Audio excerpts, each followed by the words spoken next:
But fingers crossed, it seems to be working. Oh no. Ah!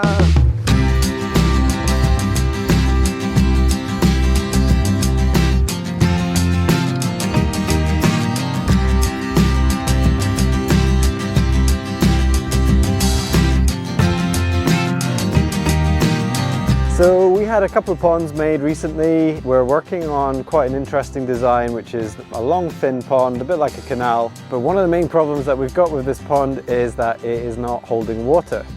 So we don't have a huge amount of clay content in the soil, but the main problem is that the walls of the pond or dam really haven't been compacted hard enough. It was a very small excavator that we used to excavate the pond.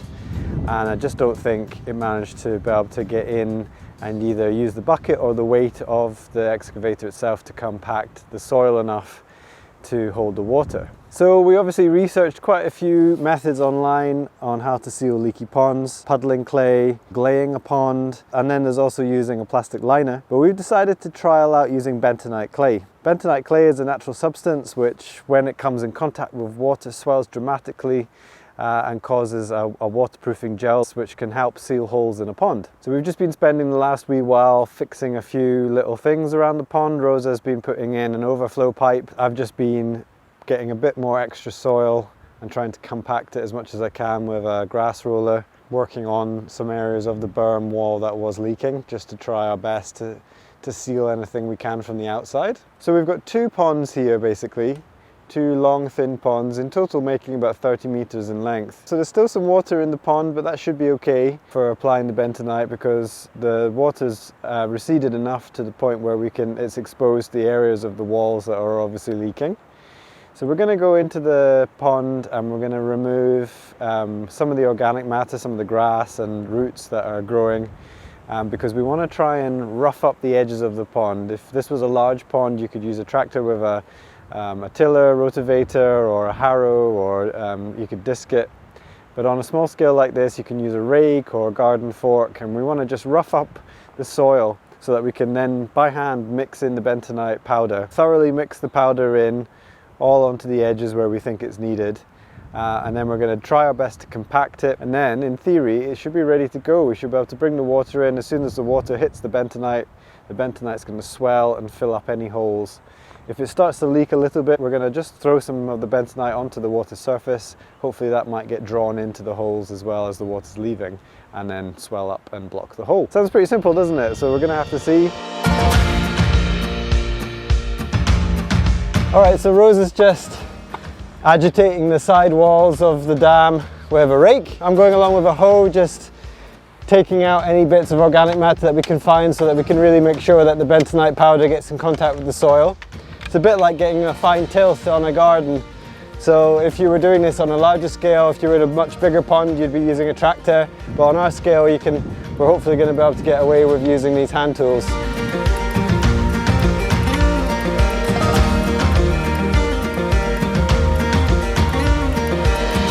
Okay, so we've pretty much raked the sides. Rosa's just finishing off a little bit there. I'm going to head into the lower pond in this canal system, and we're going to remove all the rocks on the floor of that pond. It's completely dry, so the water is soaked out the bottom, so we know we've got to try and get bentonite onto the bottom of the pond as well as the walls. So you want to remove as many rocks as possible just so that there's not anything obscuring the connection between the soil and the bentonite. And then we'll just repeat what we've done here. We'll remove any of the grass and fibrous roots and things that are growing on the sides, just so that we can really rub in the bentonite into the soil. And then we're going to try our best to compact all of this before letting in the water.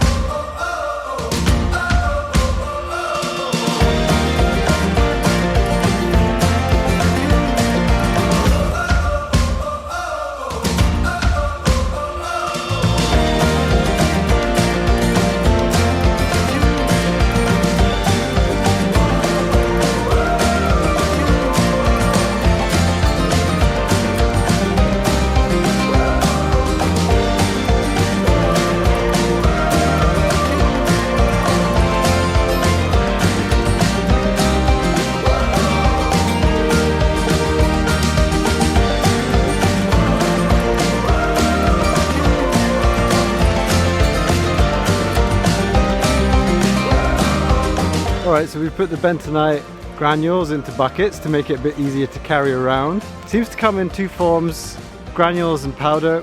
We were actually trying to get powder, but it had sold out through the company that we were only able to buy it from. So we've gone with the granules, which are apparently quite good for dropping into water and sinking to the bottom of the pond as well if you happen to still have water in the pond. So we're just going to try our best to incorporate the granules into the soil. It's suggested that you put more at the top of pond walls than you think, because it's obviously going to drip down or fall down. Alright, so let's get started.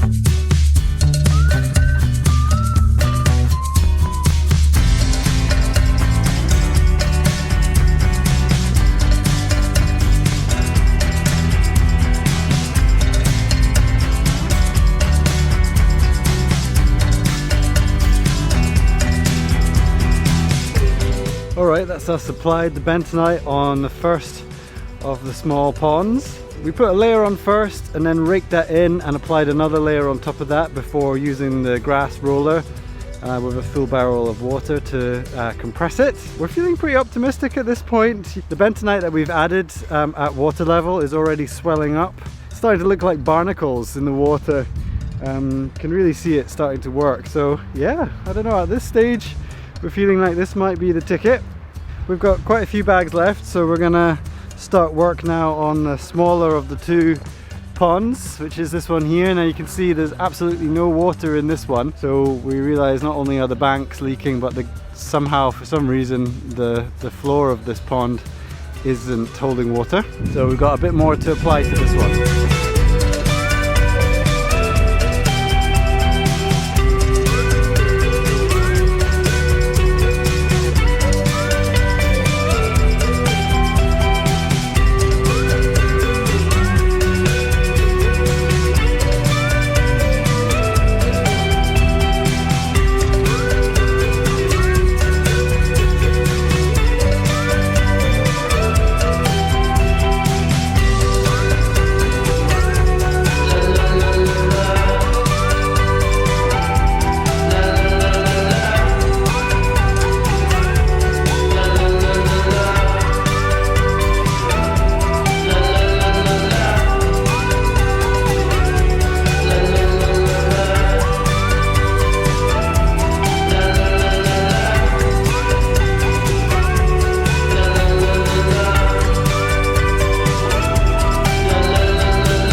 What's up then?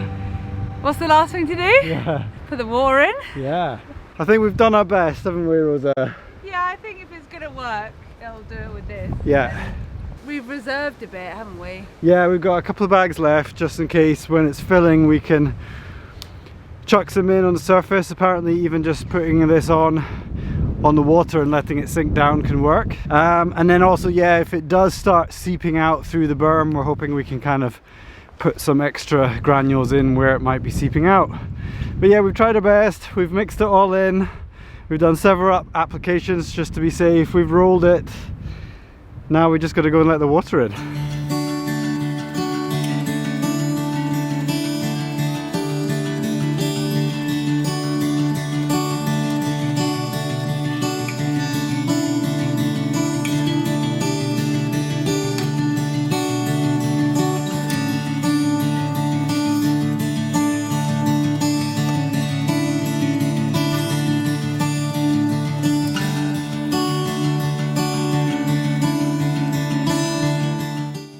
Alright, our camera stopped working for a little bit just then, unfortunately, just as the first canal section overflowed into the lower one. But fingers crossed, it seems to be working. Okay. Oh no, really? Ah! Okay. Alright, so scrap that, it's a little bit leaky. Where is it coming from? I don't know, but maybe here. Yeah. Anyway folks, so a little bit of a catch up. So the water, as you saw, was flooding in from the top there, coming into this pond. Now it's overflowing into this one. And so we've got some overflow going on here into there. So that's obviously going to take a wee while to fill up. We changed the rate of flow coming in because this pipe wasn't going to handle the amount of water that was coming in to the top of the canal. And I've changed it to start filling in this other pond here.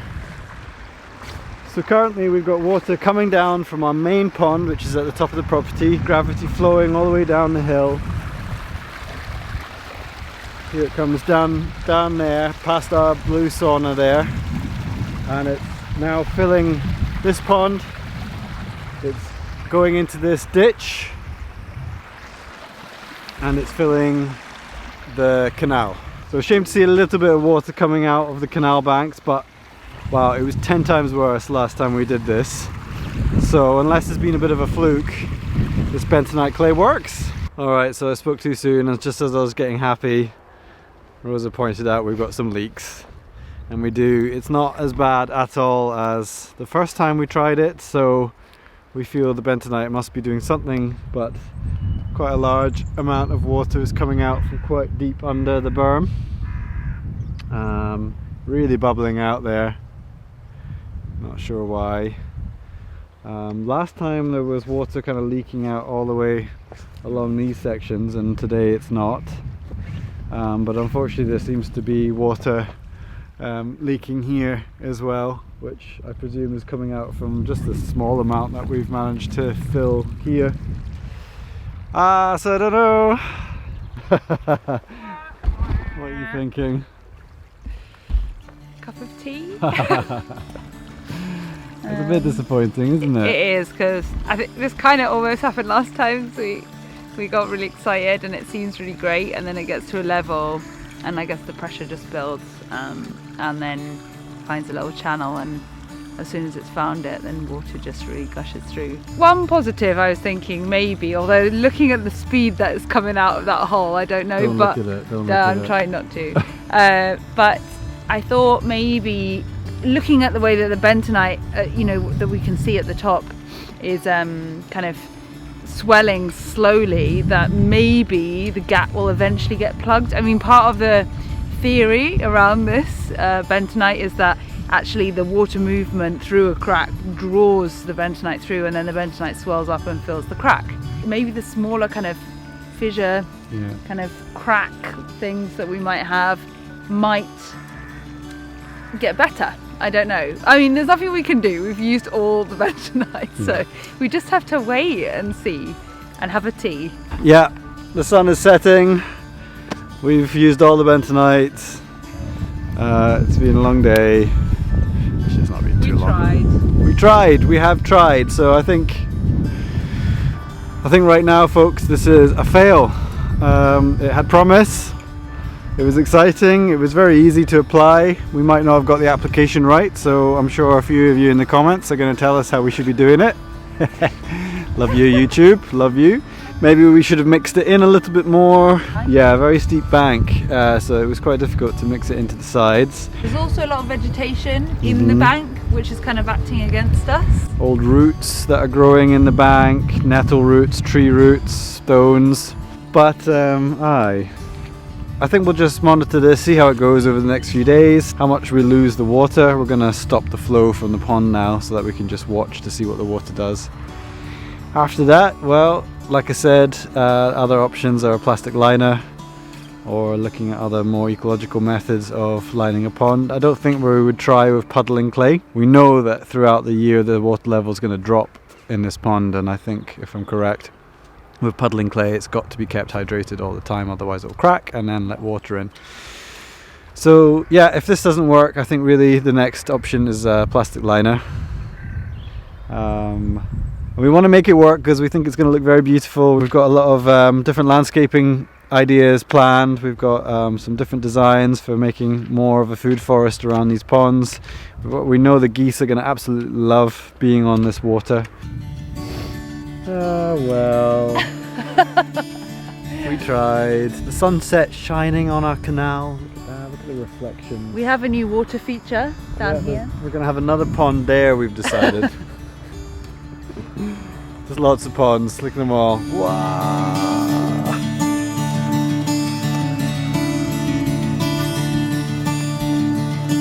Alright folks, thanks for watching. I hope you're getting your ponds fixed out there. Hopefully this will have helped just to see how to do it and how not to do it and what the pitfalls are. Drop us a like, subscribe if you haven't subscribed to the channel already, and we'll catch you next time. See ya!